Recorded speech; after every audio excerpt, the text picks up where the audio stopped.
Chers amis africains, bonjour. Permettez-moi de me présenter toujours, c'est Danny Scorpio. Vous pouvez toujours vous abonner sur ma page Danny Scorpio officielle.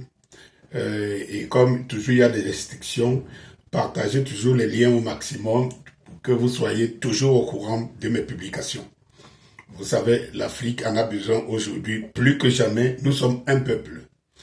Nous réglerons nos comptes plus tard. Lorsque nous aurons libéré l'Afrique, nous nous asseyerons une fois de plus et chacun reconnaîtra sa maison là où elle est implantée.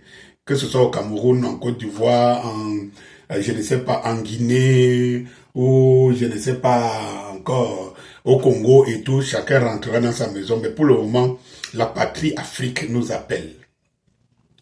Eh bien, permettez-moi de vous parler aujourd'hui du cimetière des armes du monde, qui est l'Ukraine. L'Ukraine est devenue le cimetière des armes du monde. Et il est toujours les Africains qui vous disent, je me pose encore la question, vous pouvez la poser autour de moi, s'il y a encore les Africains qui se posent la question de savoir pourquoi on s'occupe trop du conflit ukrainien. Ils ont compris. La libération de l'Afrique passe par le conflit ukrainien. La libération, je le dis, de l'Afrique passe par le conflit ukrainien.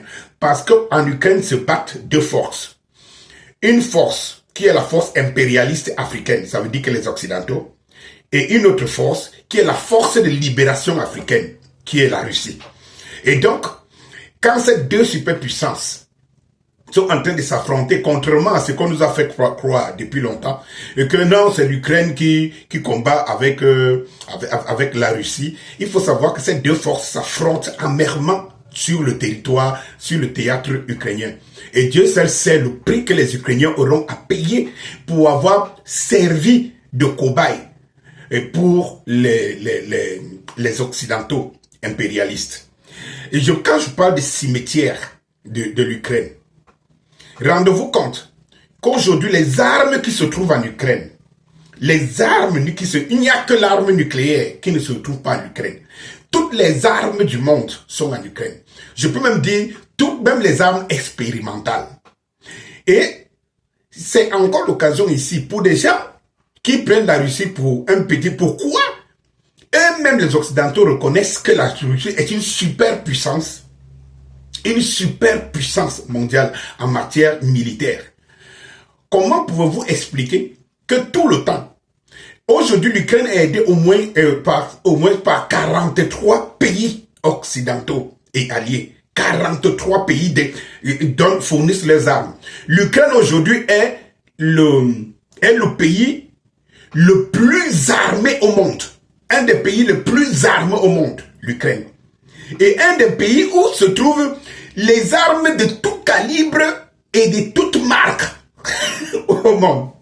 Et si vous pouvez imaginer que c'est ce pays-là, c'est à travers ce pays-là, c'est en face de tout ça qu'il y a la seule Russie. La seule Russie. Les gens qui disent, oh, la Russie va perdre. Si la Russie perd, elle perdra toujours avec honneur. Parce que la Russie aurait affronté, le seul pays qui aurait affronté les en dehors de la Chine, qui monte, mais qui n'est pas encore une hyper puissance militaire. La Russie, la super puissance militaire, aurait affronté la première puissance militaire du monde, comme elle le dit, les États-Unis, et 43 pays occidentaux, y compris avec tous leurs armes. Et déjà, si tous ces éléments-là ne vous donnent pas la puissance de la Russie, moi aujourd'hui, c'est aujourd'hui que je découvre que lorsque les Occidentaux eux-mêmes disaient que la Russie est une des deux premières puissances du monde, en dehors de la puissance nucléaire, parce que c'est la première puissance nucléaire du monde. Donc, le pays dont on parle est la première puissance nucléaire du monde. Quand j'entends les gens qui disent ici, oh, si la Russie utilise une bombe nucléaire, l'Amérique menace. L'Amérique n'est pas plus armée nucléairement que la Russie. Comment elle peut menacer la Russie? Comment elle peut menacer la Russie? Et ça prend encore les Africains. Laissez que les Occidentaux qui sont un peu des partoqués tombent encore dans le piège de la propagande occidentale. Mais pas les Africains qui doivent être mûris aujourd'hui de l'expérience qu'ils ont vécue. Parce que les gens qui ont vécu le mal de l'oppression, il n'y a pas d'eux comme les Africains. Donc la sagesse africaine est interrogée ici et de se dire comment elle perçoit cette lutte. Je dis encore, l'Ukraine aujourd'hui possède des armes que la France, l'Allemagne, l'Italie, la Belgique, la Suisse, tous les pays occidentaux mélangés ne possèdent pas. Mélangés ne possèdent pas. Donc il faut comprendre, lorsque les mêmes occidentaux qui font souvent le jeu d'équilibriste, ça veut dire quoi? Ça veut dire que avec tout ça, il faut comprendre que si la Russie tient toujours le territoire ukrainien avec tout ça, il faut comprendre qui est la Russie. Qui est la Russie et qui est Poutine? Qui est la Russie et qui est Poutine?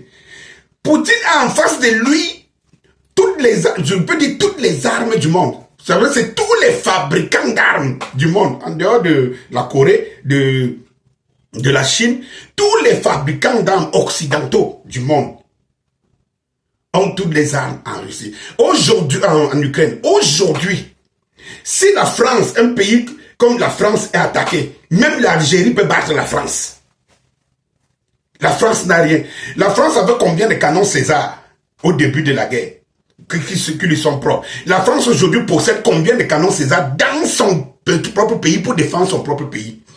Donc tous les Occidentaux là, si Poutine dit aujourd'hui qu'il anéantit l'Europe, avant que les Américains puisque toutes les armes occidentaux, en dehors des Américains, même les Américains commencent à se plaindre que, hey, attention, on est en train de puiser dans nos stocks. Donc, la Russie est en face de lui. Et en face, vous voyez une Russie qui ne panique pas, anti-panique.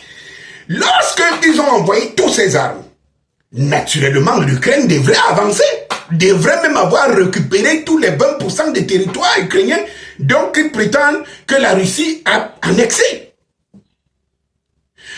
Et pendant que l'Ukraine est en train de racketter à côté, chaque fois qu'ils enregistrent la victoire sur un village, on nous dit les Ukrainiens sont trop forts, ils sont trop soudés, ils se battent en face de la Russie, des Russes qui sont faibles, qui ne sont pas équipés, qui ne sont pas... Mais comment l'Ukraine qui possède toutes les armes du monde, qui concentre toutes les armes aujourd'hui, n'arrive pas à déstabiliser totalement une armée seule, russe, qui a des armes antiques, qui a une armée qui est obsolète, qui ne peut pas faire la guerre, qui a des généraux dans la corruption, qui a tous ces éléments-là. Pourquoi l'Ukraine, et possédant toutes les armes presque toutes les armes du monde aujourd'hui, n'arrive pas à prendre... C'est pas le thème. Quand vous entendez tous les jours l'échec dans leur bouche. Sauf que c'est la Russie qui possède les 20% encore du territoire ukrainien. Et, ma foi, je vais vous dire, ramener en Afrique, pour dire que mes chers frères africains, je vous répète encore tous les jours ici, et j'en appelle à la sensibilisation de tous les frères africains. Aujourd'hui, les Occidentaux nous disent que c'est l'Occident. La guerre est dans ils se mobilisent parce que la guerre est dans leur continent. Et ils sont prêts à faire l'ultime sacrifice parce qu'il ne faut pas qu'ils perdent la face. Mes chers frères africains, est-ce que l'occasion n'est pas trop belle? Est-ce que l'Occident n'est pas toujours en train de nous enseigner ce qu'il faut faire? Est-ce que l'occasion n'est pas en train de nous donner ouvrir les yeux pour comprendre que lorsque l'Afrique est attaquée, lorsque le Mali est attaqué, c'est toute l'Afrique qui doit se sentir concernée. Pourquoi les Africains, ces Africains n'ont pas honte, ces nègres de maison n'ont pas honte, et ces idiots utiles n'ont pas honte de voir ce qui se passe en Occident. Alors qu'on nous a vanté depuis longtemps que l'Afrique est la terre de la famille, de la communauté, et tout. Les Occidentaux, ils savent que, contre une puissance ne peuvent pas. Ils sont toujours obligés de faire bloc. Pourquoi c'est en Afrique que lorsqu'on vient attaquer un pays africain, tu vois d'autres pays africains qui s'associent avec les Occidentaux prédateurs, qui enfoncent l'Afrique depuis la nuit des temps. C'est la question qui doit se poser. Mais je vais vous dire quelque chose. Le peuple africain, lui, il sait où il va. Et c'est pour ça que j'appelle tous les Africains à se concentrer, à soutenir. Nous tous, nous devons soutenir. Laissons leurs leaders qui sont francs-maçons, des loges maçonniques et tout, parce que je vous ai toujours dit, lorsque vous avez un leader qui est dans ces loges occidentales, il ne vient pas vous servir, parce qu'il est lié par les liens de sang et des contrats de vie qu'il signe avec les loges. Il est obligé de les servir, comme Ouattara. Il est obligé de les servir, il est à leur service. Il n'est pas au service de l'Afrique.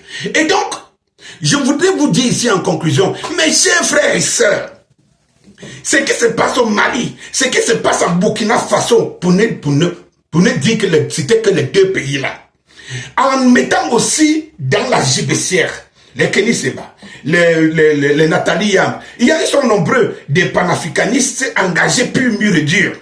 L'Afrique n'a jamais connu autant de concentration de ses fils prêts à se battre et à mourir pour l'Afrique.